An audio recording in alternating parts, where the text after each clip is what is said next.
Okay. And 3, 2, 1. We are live. Look at that. Woo! We figured it out. All right. Yep. Hey, Only 24 minutes back. late. Sunday streams. Judy, me and Steve and me. And of course, the Daily Petunia sighting. Say hello to the crowd, Petunia.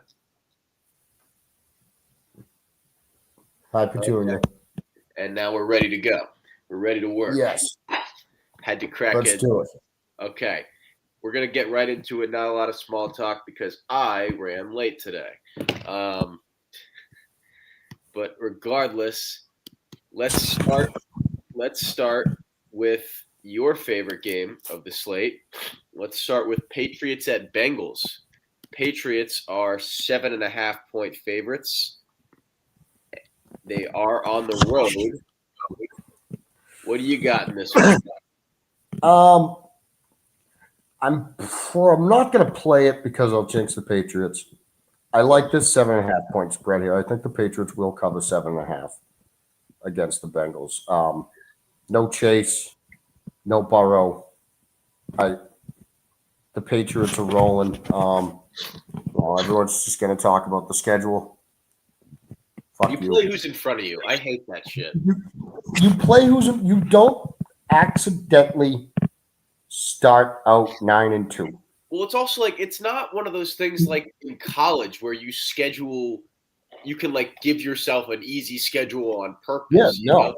Like you can't like, I'm scheduling the Saints this year.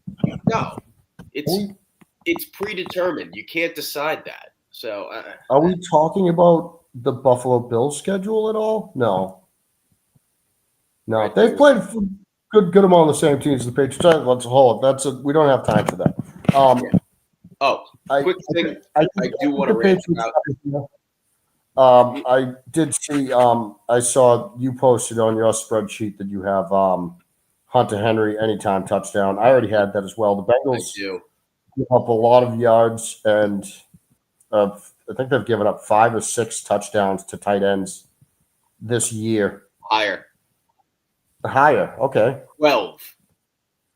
12 touchdowns to tight. Where the fuck? Why are my numbers off? What the fuck? They've allowed 12 touchdowns to tight ends this year. The second most in the NFL is 7. They've allowed 12. Okay.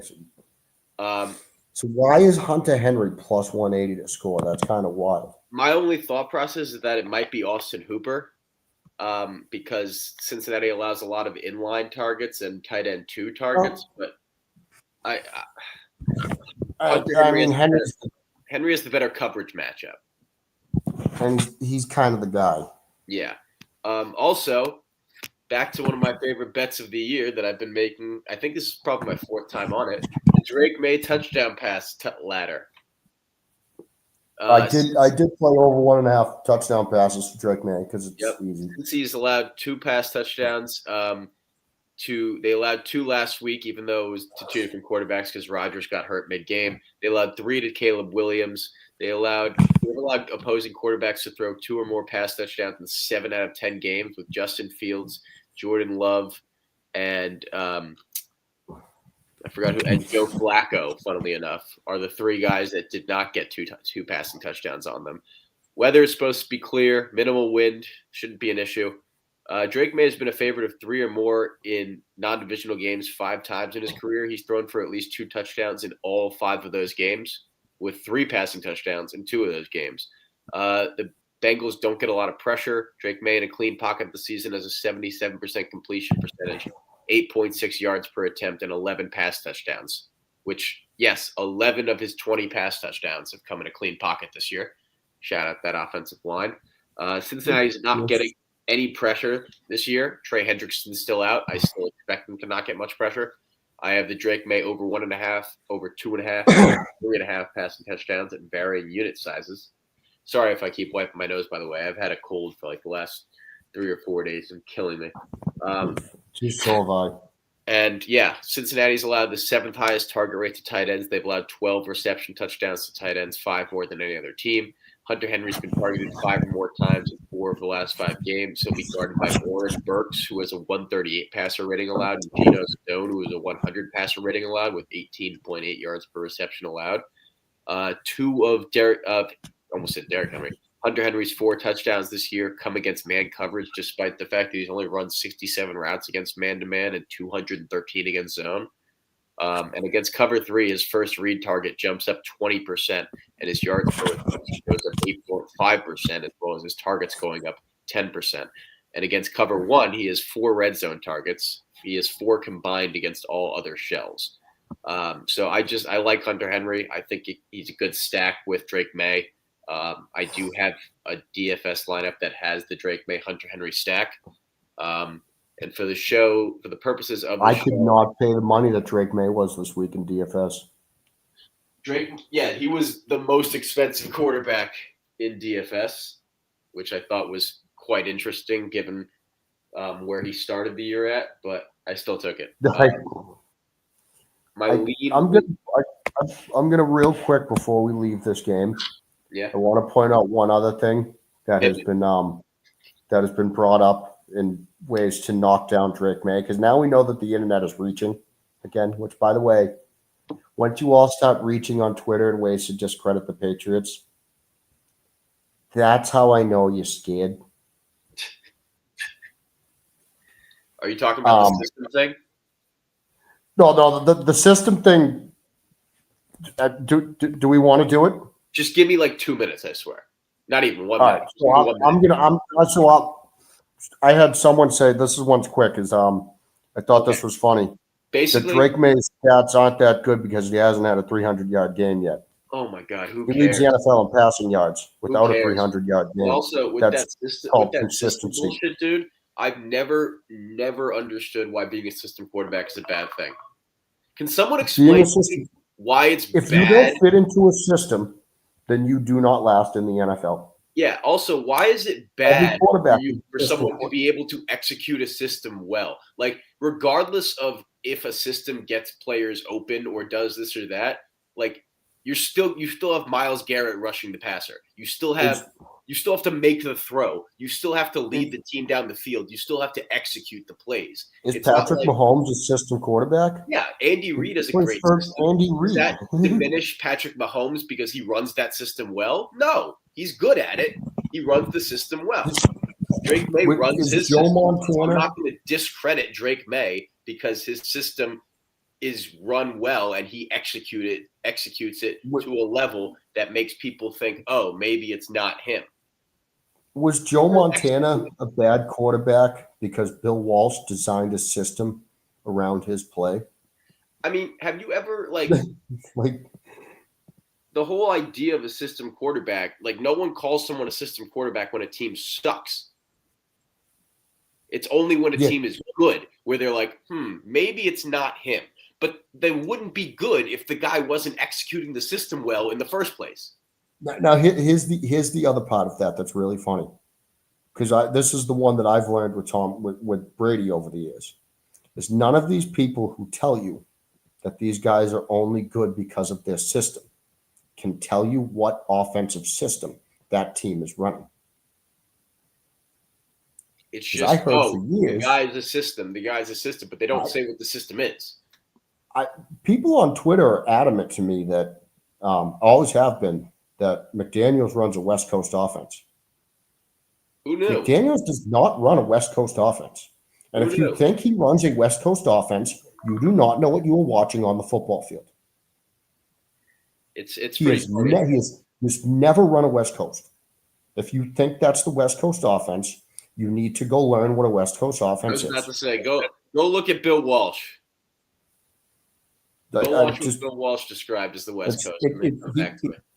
Josh McDaniels runs an Earhart Perkins systems with a mix of Air Coryell. Yep. Anyway, that's the system quarterback rant from us today. I want to move on to Jets Ravens. I'm going to let you take the lead on it because I got to get some food in Petunia's dish real quick. The Jets and the Ravens. Yeah. I'll take the lead on a matchup of the week here. Yeah, I actually made a banner here. We can put a banner up. There's a banner. Ravens are favored by 13.5 here. I do not play double digit spreads in the NFL. I think by now you know that rule. I I know don't how you really. feel about the double-digit spreads. Yeah, the Ravens could probably cover this because the Jets are. Man, the Jets just find ways to lose games. I'm sorry, Jets fans. But don't. No one's better at that than you. No one's better at finding ways to lose than the Jets. Um, the Ravens will win this game. I didn't really look at much in terms here for bets. The one thing I'm going back and forth on playing is I am debating a Brees Hall anytime touchdown at plus Interesting. 130. But it just every time I fucking play Brees Hall, he ends up being that one leg that doesn't hit for me now. Yeah. But I don't trust the Ravens defense is the only thing. No, and you shouldn't. They're kind of bad. Yeah. They're real bad. Yeah. So I think if there's going to be a day that Brees Hall actually has a good day, it might be against the Ravens. Yeah, and I have 3 systems that all play to the over here. A system? System. Are you a system better, Sam? I'm a system better. You got me. You got me. No. But I do have a key narrative in this game that I do want to try and exploit. Brandon Stevens is now a starting corner for the New York Jets with the loss of Sauce Gardner. He used to play for the Ravens. He stunk with the Ravens. I don't know if people are really tapped in with like Ravens Twitter. Ravens Twitter hated Brandon Stevens. Hated him with a passion. These Ravens receivers went against him every single day in practice for the last 2 years. They know exactly how to exploit him. The Jets have played 2 games without Sauce Gardner. In those games, Cleveland, Jerry Jeudy, the wide receiver one, went for 6 receptions, 78 yards, and 1 touchdown. They targeted him 12 times. Last week, Stephon Diggs went for 9 and 105 on 11 targets. Teams are going at Brandon Stevens. I don't think this game's going to be an exception. Here's my thought process. I've gone through the game script. So you're talking Zay Flowers. No. The Ravens run a lot of 2 tight end sets. You're talking DeAndre Hop. That's fucking DeAndre freaking Hopkins. All right. The Ravens run a lot of 2 tight end sets, sometimes 3 tight end sets. If the Jets want to avoid Derrick Henry and Lamar Jackson absolutely running all over them, they're going to have to respond with similar personnel. That's going to leave their corners in isolated man-to-man matchups, Brandon Stevens and Azariah Thomas. Now, as it is, the Jets already run a lot of man-to-man, even though they're better in zone. D-Hop eats man-to-man alive. He's going to get more time on the outside than Tylan Wallace in this game because his snap count has increased more than Wallace's in Rashad Bateman's absence. He's run routes on 50% of the team's snaps against man-to-man while only running against 31% of snaps against zone. Against man-to-man, his yards per reception goes up 11%. His target rate goes up 14%. The Jets run a lot of cover one, and that is far and away the shell coverage that D-Hop is best against. A 25% increase in targets, 30% increase in yards per reception, 21% increase in force rate targets. Azariah Thomas has allowed 19 yards per reception with a 106 passer rating allowed. Brandon Stevens, 117 passer rating. He's allowed him 29 receptions on the season.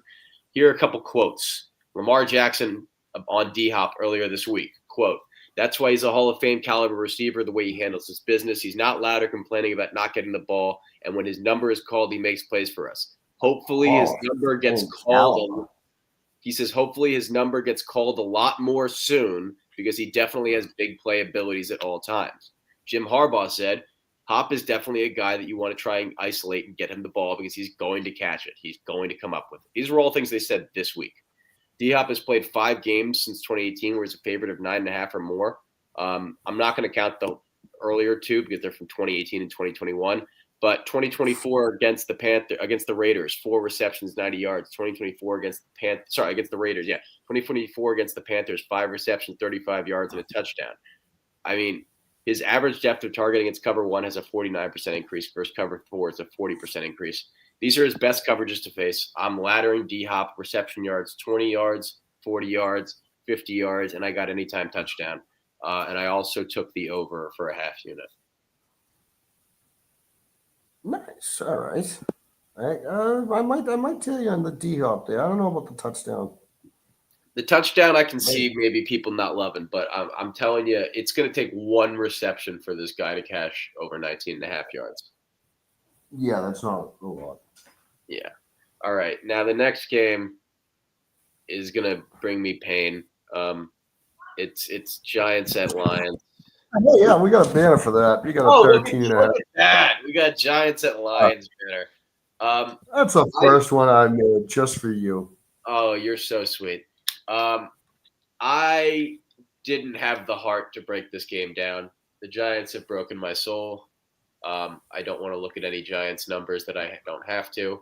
I just went for the plus EV stuff on this one. I took the cheap way out. I took Isaiah Hodgins over 2.5 receptions plus 160 and over 3.5 receptions plus 360. And David Montgomery anytime touchdown is at minus 105 plus EV. Yeah. So I have the Montgomery touchdown. I have Montgomery in my DFS lineup. There you go. I will say the only positive I'll give the Giants a little positive is I did play Darius Slayton today in DFS because I liked his price, and I have a feeling Winston will probably spam him with targets. Well, I mean, he just loves to throw deep. Yeah, and they'll be playing from behind. What makes you say that? Well, because you know how the Lions are going to do it. They're going to come down the field the first couple of drives, and Goff is going to absolutely light you up for 2 drives. You get 2 touchdowns really quick, and then you'll be down 14-0. Did I mention the Giants are missing their starting number 1 corner? Yeah. And then the Lions are just going to run the ball with Gibbs and Montgomery and start slowing down the clock. And the Giants is going to have to go deep. Yeah. Here's something that I'm not taking, but I do think would be an interesting sweat. Let's say you think the Lions are going to smoke the Giants, which a lot of people do for good reason. What's Craig Reynolds anytime touchdown? Because I'm telling you right now, is he even playing? Is he hurt? He might be hurt. I think he's hurt. Yeah. What the fuck, man? Whoever the third string running back is for the Lions might be interesting to take him for a touchdown because the Giants are going to be down by 30 in the third quarter. That's all I got. This game's going to bring me immense amounts of pain. I don't even know why I watch anymore. I was talking to a friend the other day, and he was like, it's like an abusive relationship because we still, even though we know they're going to stink every week, we still like watching them. And I was like, I don't like watching them. I hate watching them. I hate the fact that I have to watch them. But no, I don't want to talk too much shit about the Giants. Yeah, but it's ingrained in my soul. I can't not watch. I do, but I don't want to be mean. Did you see this thing the other day where Cam Scatterbo said that he picks the Broncos to win the Super Bowl because they beat the Giants? That was his main reasoning. Was they beat that guy says. I love Cam Scatterbo. Do not take a thing he says seriously. I was like, dude, we're talking about a guy who just chugged an energy drink out of his cleat, celebrating 10,000 subscribers. Yeah, he's a special breed of human. There's no other way to say it. Yeah, it's a little weird. Okay. All right. No, I don't think that's what we're going to say about Cam Scatterbo now on. I love Cam Scatterbo. He's hilarious, but man, interesting type of human being. Yeah, bro, they beat us. I'm like, what? Steelers at Bears. Bears are. Look at you, man. We still have some banners. You told me you were struggling with the banners, but look at them go, man. Look at them go. We only got 6. Hey, we got the first 6, it seems, so that's good.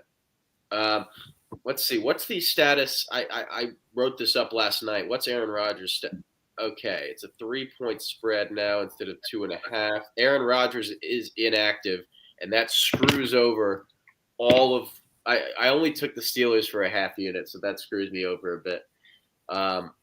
Was kind of expecting him to play. Aaron Rodgers is now out. Alex Highsmith is out, so I'm going to avoid my Aaron Rodgers numbers in this description. See, he shouldn't have gotten that vaccine.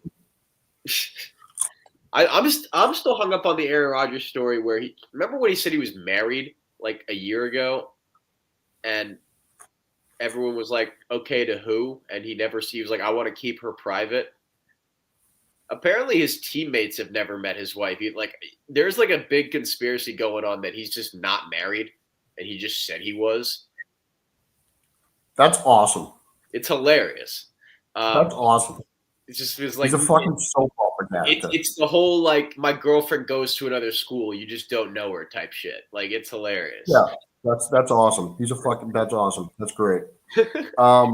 Yeah, but the Bears' defense is destroyed by injuries. Jalen Johnson's still on IR. Kyler Gordon on IR. Roshan Johnson IR. Tremaine Edmonds IR. Nephi Sewell's out. TJ Edwards out. Jaquan Brisker's questionable. If you're not counting, it's 2 starting secondary players on IR, 3 linebackers that have all played a lot of snaps on IR, and another member of the secondary is questionable. I'm not going to go too much into depth here on the passing stats just because Aaron Rodgers is out, but I have Calvin Austin receiving yards ladder. I think it's mispriced. I've been targeting the slot corner for the Bears pretty much all year, Nate McLeod. So happy target Nate McLeod day. Even though, again, a lot of this is based on Aaron Rodgers. Calvin Austin against man-to-man this year, which the Bears run a decent amount, has a 32% increase in first read targets and a 21% increase in targets overall, and a 73% increase in average depth of target. It goes from 7.1 against zone to 15.6 against man. Against cover 1 shells, he's great. He's also first on the team in targets per route run against single high coverage. A target at 0.38. It's a target per less than every 3 routes run. That number is 0.12 against too high. And Nick McLeod allowing a 152.1 passer rating. That is 3rd worst among all corners. He's also allowing 14.3 yards per reception. Here's something I thought was interesting. Nick McLeod is so bad at slot corner that Joe Flacco, the guy who only throws to Jamar Chase and T. Higgins, threw the ball to Andre Yoshivas like 7 times. 7 times. That's how bad Nick McLeod is. You know what? Do you know how much it takes for Joe Flacco to not throw to one of T. Higgins or Jamar Chase? That's how bad this guy is playing. And like, no disrespect to the dude, he's an NFL player. He's better than 99.9999999% of the population. But in this situation, I just don't think that this is the right price for Calvin Austin. His numbers at 15.5 receiving yards. I think he averages like close to 30. Especially now, like the Rodgers stuff hurts the Steelers bet that I have, but it does help the Calvin Austin stuff because it makes them more likely to be in a passing script for most of the game. And with all the injuries on the second level of Chicago's defense, it really only takes one slip up for someone to get open in the middle of the field where a slot receiver typically runs their routes. I have over 15.5 receiving yards, over 29.5 receiving yards, over 39.5 receiving yards, and over 49.5 receiving yards, as well as an anytime touchdown for Calvin Austin. I have Romeo Dunze over 50.5 receiving yards. I like that as well. Steelers run a lot of man, and that's kind of where Odunze thrives. Yes. It's just hard for me to take Odunze because I did have Odunze yards that 1 week where he had 0. That does happen to me a lot too with Odunze. So now I played it. Yeah. Probably should. Also, I took the Steelers plus 125, assuming that Rodgers would find a way to play. That's obviously I would not recommend that with Mason Rudolph. Although, shout out to Mason Rudolph because I thought my survivor pick was dead in the water last week when Rodgers went down, and Mason Rudolph held it down for me. Shout out! I'm also in the millionaires DraftKings survivor pool, down to 7,200 people out of 149,000. We're still alive. Let's kick it. Let's make $1 million, baby. Anyway, Minnesota. If you win like $1 million, you owe me like 20 grand for some house repairs I got to do on somewhere. For sure. I got you. We got the Vikings at the Packers in a game that I think is just going to be disgusting. Disgusting to watch. Oh, wait, hold on. Oh, no way. Yeah. Oh, another banner. We're running out, but still going. The Vikings are missing Jonathan Grenard. Josh Jacobs gonna go. I think last night I saw that he was gonna go through pregame warmups. I'm pretty sure I woke up to news that he was out. I have to double check that. I actually just traded him at the fantasy deadline, so need to stay away from last place. That kind of helps. Hope he's all right. Vikings are an inefficient zone running team. There's not really. I'm not going to go over it all. Neither team has a real rushing advantage. I didn't want to take any Vikings props because J.J. McCarthy struggles against everything but single high, especially at negative 0.13 EPA per play. I just ended up taking the plus EV way out with this kind of stuff. Christian Watson, 3.5 receptions, plus 154 is plus EV good to plus 138 at FanDuel. And Jordan Mason, anytime touchdown, 550 is plus EV good to plus 536 also at FanDuel. I thought about the Jordan Mason. Every time I play him, he likes to do absolutely nothing. So yeah. And also struggles against too high. Brian Flores runs a lot of too high. Not going to do a lot with this game. Yeah. The Vikings Packers. All right. The next game we got on the slate is what a lot of people are considering to be the game of the week, which I have a lot on.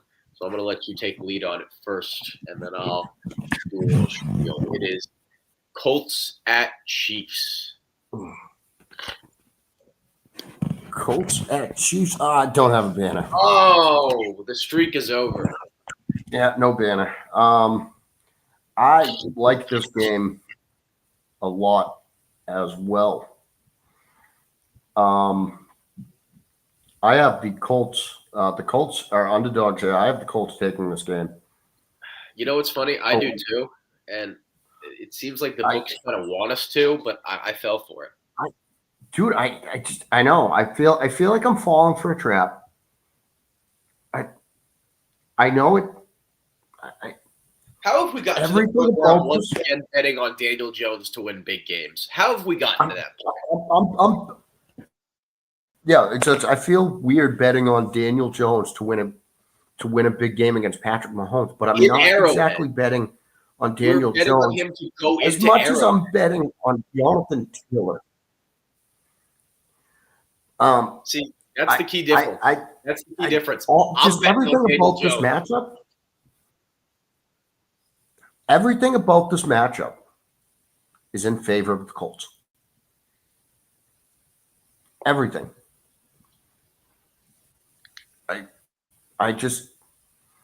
I'm sorry. I know it's the Colts and Daniel Jones going into Arrowhead. I'm picking them to walk into Arrowhead and beat the fucking Chiefs in Arrowhead. I think this whole matchup is in favor of the Colts. I know I'm probably walking into a trap. Admiral Akbar is out there yelling somewhere that it's a trap. Yes. Thank God we got a Star Wars fan here. But yes, I'm playing this, and Jonathan Taylor to score 2 touchdowns at plus 250. I think I love that. Isn't it insane that we're like, a running back to score 2 touchdowns at plus 250? Great value. Yeah, I'm like, dude, that's insane. I honestly think that's insane value. I'm thinking of doing a parlay of Jonathan. Dude, I'm thinking of doing a parlay of Jonathan Taylor 2 touchdowns and the Colts money line. What does that add up to? Let's fucking look at it right now. All right. While you're looking That, at that, I'm going to go through my little spiel because unlike you, yes. I am not betting on Jonathan Taylor in this game. I am betting on Daniel Jones. I think this is a Daniel Jones game, and if anything, It's now plus 270 for 2 touchdowns for Jonathan Taylor. if anything can prove to you guys that I don't bet on emotion and I do bet based on research, it's the fact that I'm going ham on Daniel Jones props this week. It's plus 450 In fact, to parlay. You ready? Yep. Oh, I thought I was wearing my Daniel Jones shirt. Well, you failed. Brutal. Go Giants, though. Yeah. So, Kansas City has allowed 5 rushing touchdowns to quarterbacks this season. That's the most of any team. Jalen Hurts had a touchdown. Trevor Lawrence had a touchdown. Josh Allen had 2 touchdowns. Sorry, Trevor Lawrence had 2 touchdowns. Josh Allen had 2 touchdowns. Now, as a Giants fan, something I can tell you about Steve Spagnuolo is that one thing he's going to really try to do in a big matchup is take away your top option. I don't know what the plan's going to be. I'm not smart enough to know what it is. There's going to be some kind of plan against Jonathan Taylor. Are you talking about a Daniel Jones anytime touchdown at plus 380? I'm talking about a Daniel Jones anytime touchdown. And I'm talking about rush yards. I'm talking about rush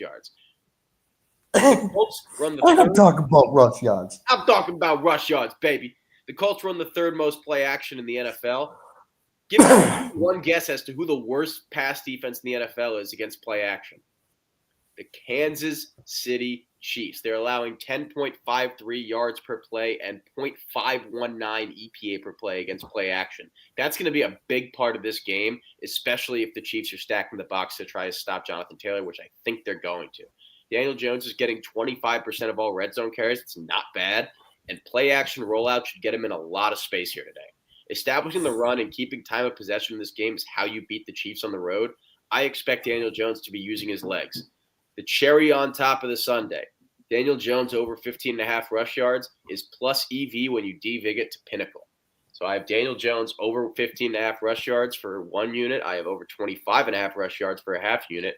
And I have anytime touchdown, yes, for a half unit at plus 390. And I was just sprinkle on first touchdown. I was just looking, FanDuel. Daniel Jones 20+ rushing yards is plus 132. I took 25, baby. Yeah, that actually sounds like a pretty good bet to me because Daniel Jones is good at running with the ball. It's not like he can't use his legs. He's a good runner. No, he just hasn't had to because Jonathan Taylor's run over every opponent they've faced, and it hasn't been close. This is going to be close. And in a close game, I expect a quarterback to use his legs. And I expect an offensive coordinator like Shane Steichen to be ready for a stacked box and to have alternative actions for it. I also have Daniel Jones over 239.5 passing yards. Kansas City is a zone single high cover 3 and 4 shell team. The best 2 coverages Daniel Jones has this year, cover 3 and cover 4. Against cover 3, the yards per attempt jumped 21%, the completion percentage jumps 7%. Against cover 2, the passer rating goes up 5.5%, the completion percentage goes up 10%. Against single high, Jones has an EPA per play of 0.39 versus 2 high that drops to 0.24. That's mainly because of yards per attempt. He averages 9.6 yards per attempt against single high, 7.3 against 2 high. Kansas City, single high defense. Lastly, Kansas City gives up a lot of targets to slots. Josh Downs is not the guy I'm looking at here, though, because he's not the only one that plays in the slot. A big misconception that some people have is when they see that teams give up targets to the slot, they think has to be the slot receiver. Tight ends also play in the slot a decent amount, depending on who the tight end is. Tyler Warren runs almost 50% of his routes out of the slot. Against cover 3, his first read target percentage goes up 22.5% with a 15% increase in yards per reception and a 19% increase in targets. His numbers are great against cover 4 as well. A 42% increase in first read targets, yada, yada, yada. I'm going to skip over this because we are a little short on time. This is a Kansas City defense that allowed Dalton Kincaid to catch 6 balls on 6 targets, 5 for Sam Laporta on 6 targets, 7 to Mark Andrews on 8 targets. Tyler Warren has 17 targets in the last 2 weeks and 36 in the last 5. That's over 7 targets a game. Second on the team in yards per route run against single high coverage, and first on the team in targets per route run against zone. And with the defense likely keying on the run, we're going back to game script here. A stacked box means linebackers are coming in. Linebackers coming in means tight end can sneak over the top, especially on play action, which we're coming back to now, where the Chiefs are the worst defense in the NFL against play action. I think Tyler Warren's going to be the main play action target. He also has 7 targets inside the 20 in the last 6 weeks. He was used 4 times in the red zone in the last 2 weeks. So I have Tyler Warren over 4.5 receptions for a unit and anytime touchdown plus 200. I just saw that plus 200. I'm absolutely playing that. 3/4 of a unit That on is incredible value for a Tyler Warren touchdown. Absolutely.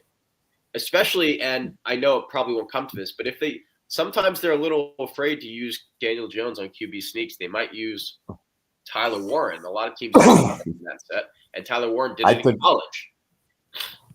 I think I might actually. I know what I'm doing for a touchdown parlay right now. Here we go. And then I also have the Colts plus 3.5 for 1 unit. I know I don't usually take sides. I couldn't resist. I have so many things on the Colts.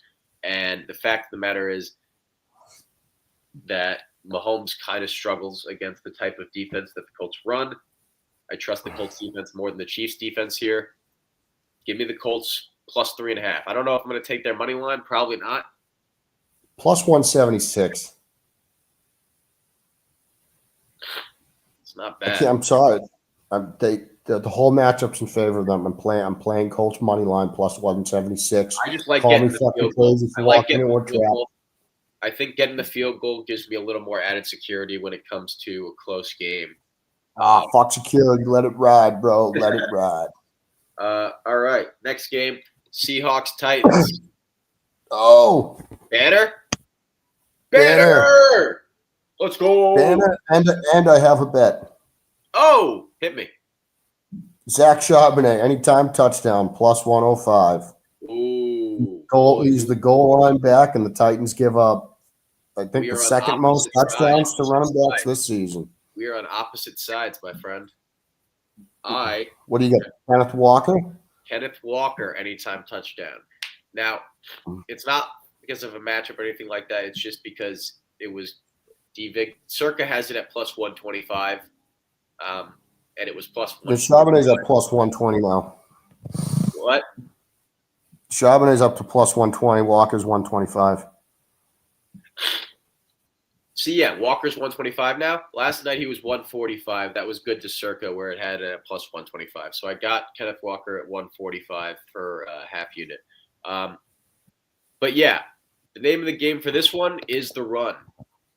All right. I think both running backs have really good value here. It's very sneaky. Obviously, the Titans are 7th in yards.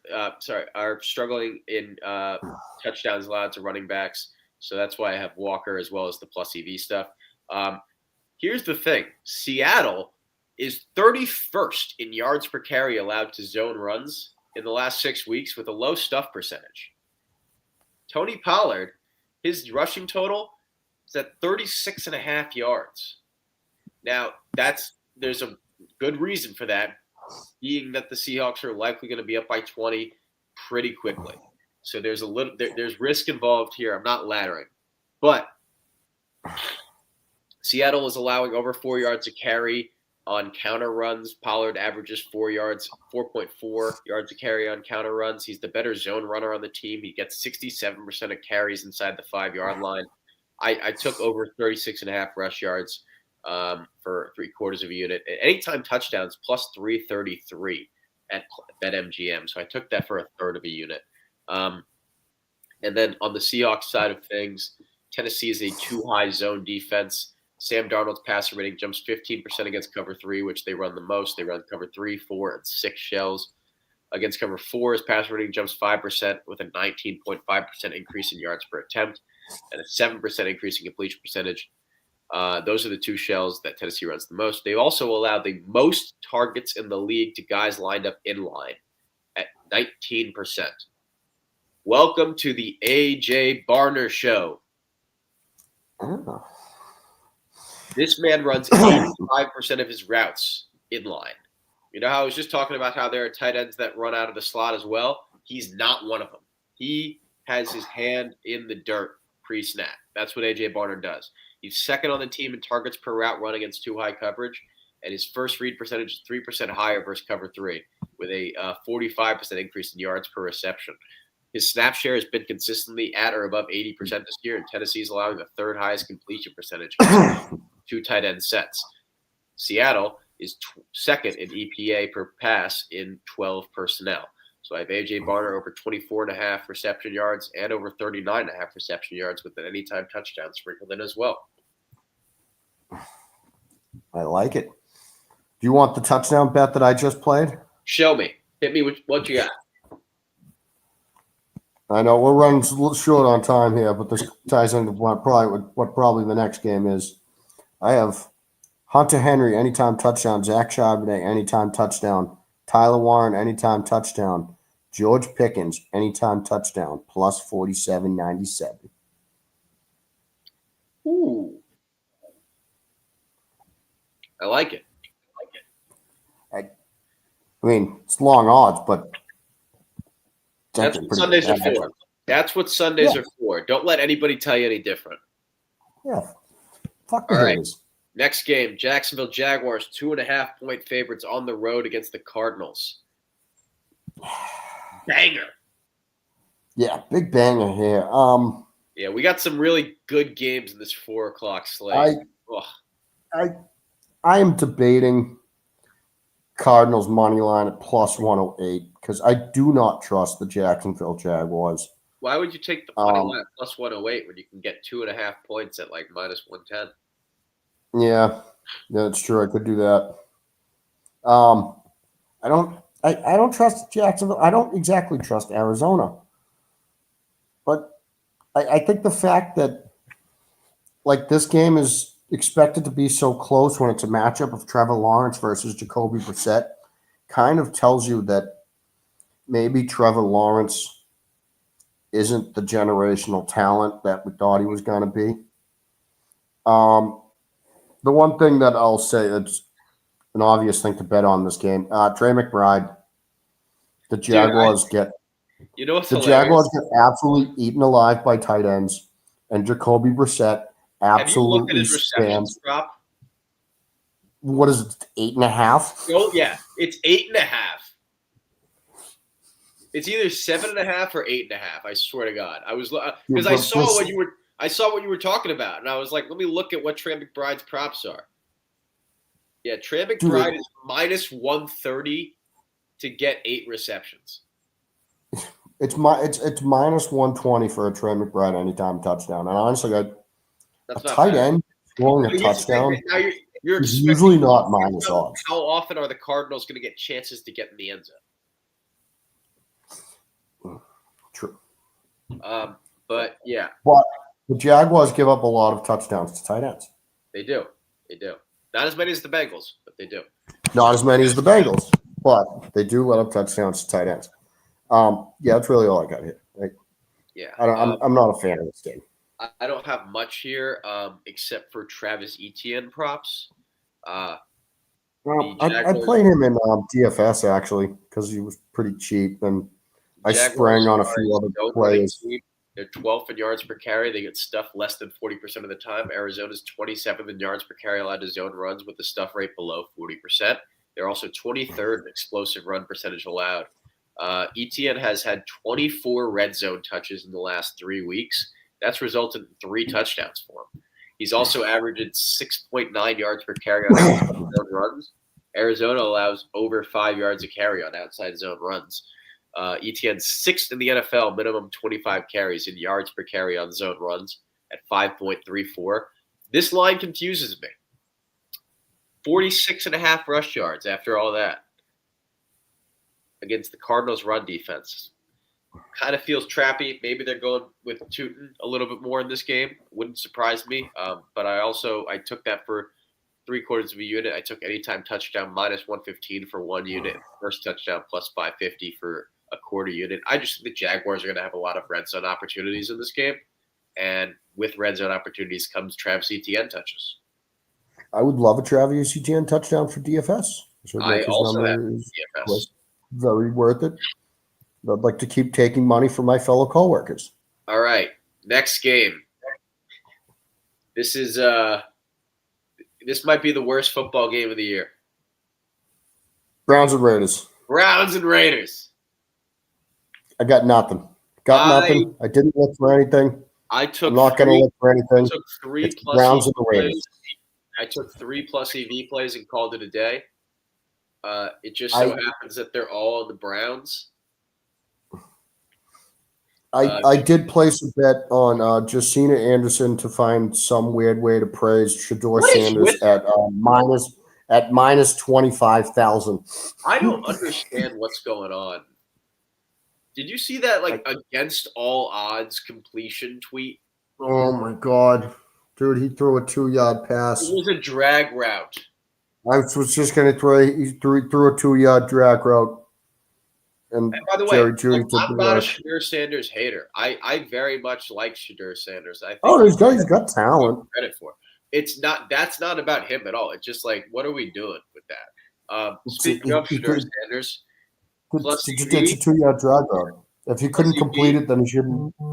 Plus EV over 15.5 completions. Shedeur Sanders 3/4 of a unit plus 100 at ESPN bet, or I guess is it the score bet now? I don't know what they're doing. Quinshawn Judkins over 24.5 receiving yards plus 610 for a fourth of it for 0.4 units, and David Njoku over 5.5 receptions plus 1,720 for 0.15 units at DraftKings. Those are my 3 EV plays for that game. I have nothing else. I'm sure you got stuff in the next game. I think I know what your next game is. Oh, is it the battle of the 2 teams I hate the most? Yes. Yeah, I got some stuff for that one. The Philadelphia Eagles travel to Dallas, to Jerry World, as 3-point favorites, where the Cowboys are averaging 35 points a game.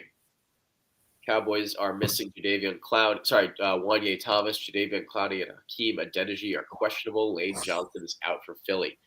Philly's a gap running team. They're very good at it. They're 4th in yards per carry in the last 6 weeks. They're also averaging over 2 yards before contact per attempt.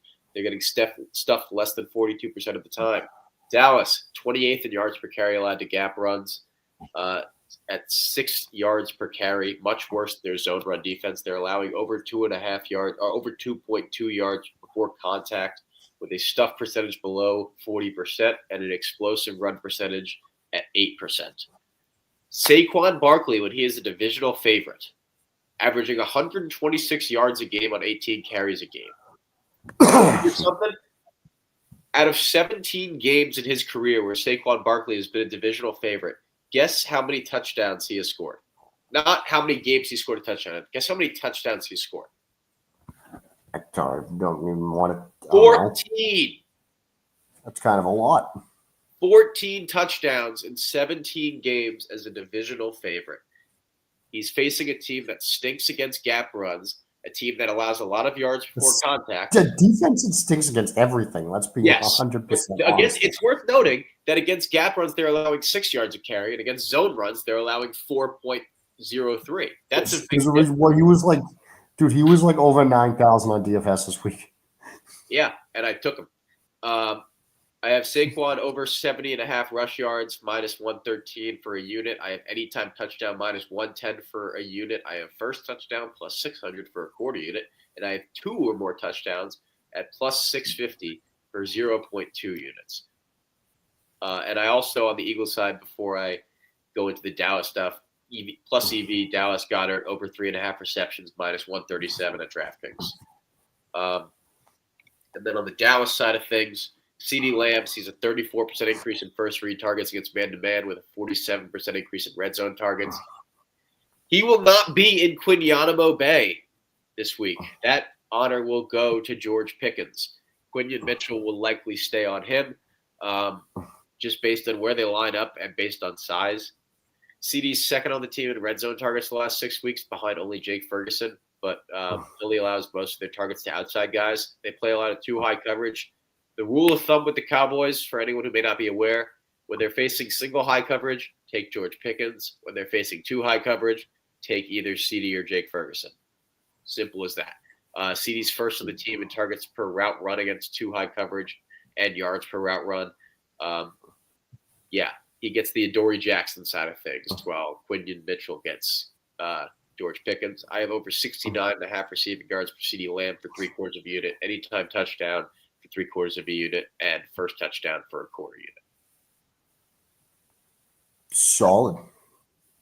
We're going to do this right in fucking time, aren't we? Yes, we are. We're speeding through, especially since I haven't done my plays for the last game yet. So I got nothing That's yet. Yeah, we got the Falcons game. Yeah, the Falcons Saints. I'm going to do that one with the 1 o'clock games on in the background because I just didn't have the energy for it last night.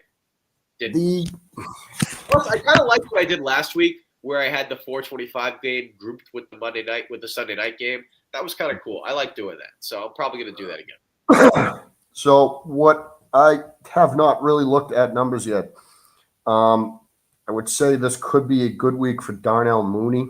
Yeah, Drake London's out, right?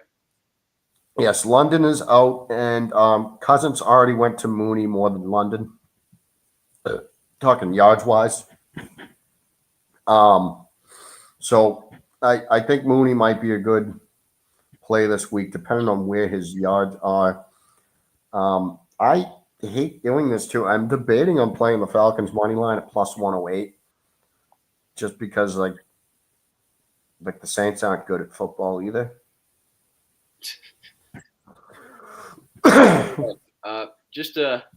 Since I have nothing in this game, I kind of just want a little quick note. Some fun game specials that I decided to play. Disclaimer. Never do too much with game specials. They are incredibly negative EV. I place like 1 or 2 a week because I'm a degenerate.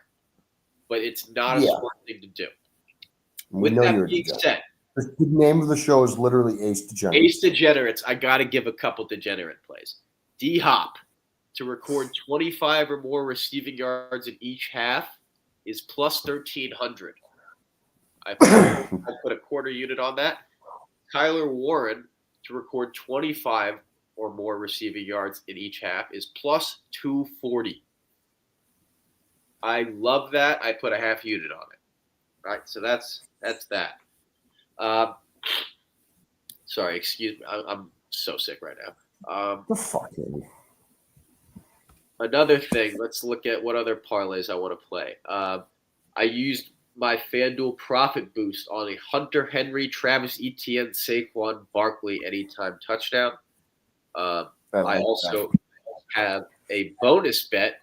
I had a $14 no sweat bonus bet from an NBA bet that I missed earlier in the week that I saved, and I used it on Tony Pollard anytime touchdown, Daniel Jones anytime touchdown, and CeeDee Lamb anytime touchdown.